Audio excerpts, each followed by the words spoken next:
முருகா, சர்க்குநாதா, சாந்த ஸ்வரூபா, என் தந்தையே, எனது தாயே, நீ பெற்ற விருப்பத்தை நான் பெற வேண்டும். அடியேன் மரணமில்லா பேருவாள் பெற வேண்டும். அடியேன் ஆற்றல் பொருந்தியாக இருக்க வேண்டும்.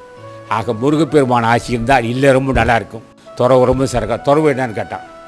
ஆனால் துறவு என்பது மனசால் தான் துறவு, காவி கட்டும் துறவு இல்லை. அது ஒரு வாய்ப்பு தான். ஆக குடும்பத்தில் இருப்பான், அவன் ஞானியாக இருப்பான். காவி கட்டியிருப்பான், சுத்த மடையில இல்லை மடை இல்லை, சுத்த மடையலாக இருப்பான். ஆனால் குடும்பத்தில் இருக்க ஞானியாகிறான், காவி கட்டவன் மடையலாக இருப்பான். ஆக குடும்பத்தில் விஷயம் தெரிஞ்சுக்கிட்டான்.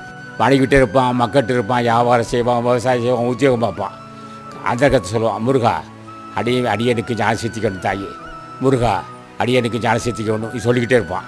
ஆனால் குடும்பத்தில் இருப்பான், வியாபாரத்துப்பான், நல்லா சம்பாதிப்பான். பட்டத்தில் அப்படி தான் கோடி கொடுக்கா சம்பாரிச்சிக்கிட்டு இருக்காரு. ஆனால் அவர் முருகப்பெருமான் அன்பு பூஜை செஞ்சுக்கிட்டு இருந்தார். கப்பல் வியாபாரம் செய்கிறாரு, கோடிக்கணக்கான அப்படி செஞ்சார், கோடிக்கணக்கான